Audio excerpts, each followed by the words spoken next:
इन सभी तत्वों के ऑक्साइड क्षारीय और मृदा ब्रैकेट में लिखेंगे SiO2 की तरह अगलनीय होते हैं, यानी कि आसानी से गर्म करने पर गलते नहीं, पिघलते नहीं, इसलिए इन्हें क्षारीय मृदा धातु कहते हैं। गुड इवनिंग बच्चों, कैसे हैं आप?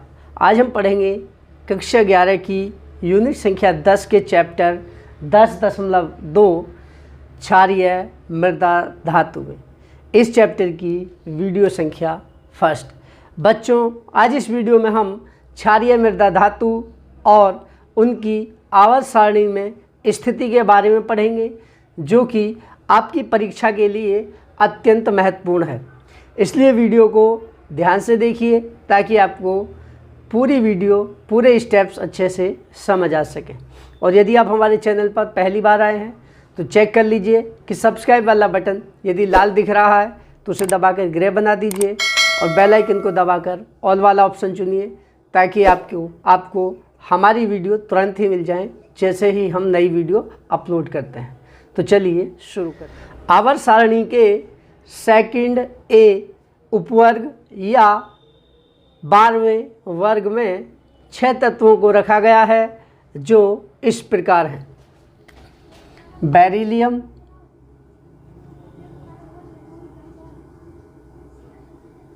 Be, magnesium,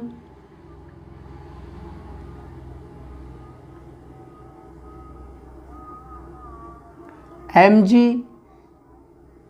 calcium,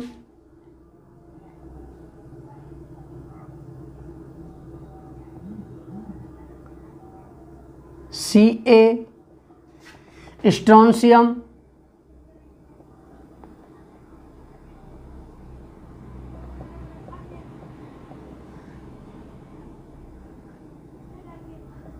Sr, barium,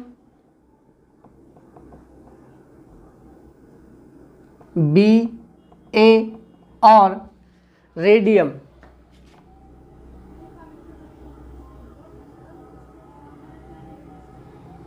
Ra। इन तत्वों को क्षारीय मृदा धातु कहते हैं क्योंकि इन सभी तत्वों के ऑक्साइड क्षारीय और मृदा का मतलब होता है बच्चों सिलिका, SiO2।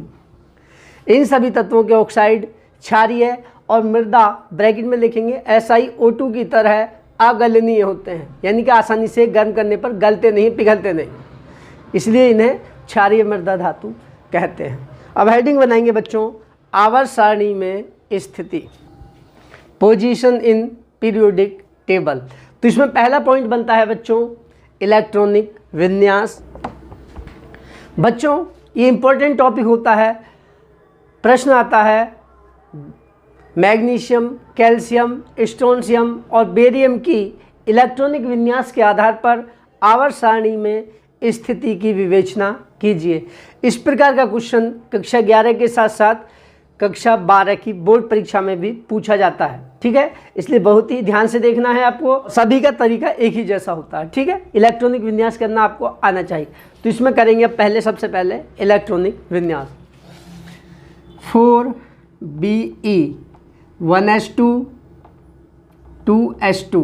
उसके बाद बार है Mg 1s2 2s2 2p6 3s2। उसके बाद 20 calcium 1s2 2s2 2p6 3s2 3p6 4s2।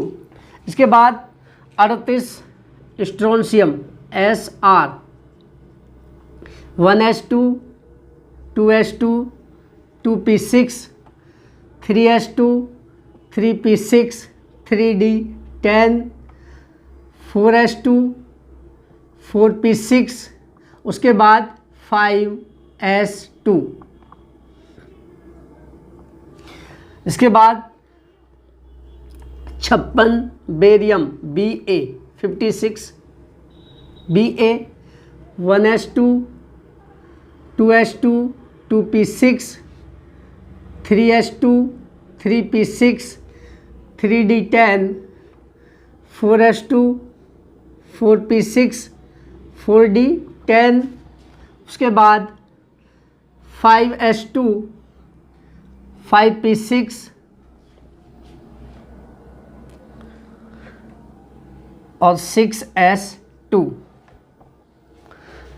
इसके बाद आएगा number 88 88 radium Ra, 88 radium 1s2 2s2 2p6 3s2 3p6 3d10 4s2 4p6 4d10 4f14, उसके बाद 5s2 5p6 5d10, उसके बाद 6s2 6p6, उसके बाद 7s2।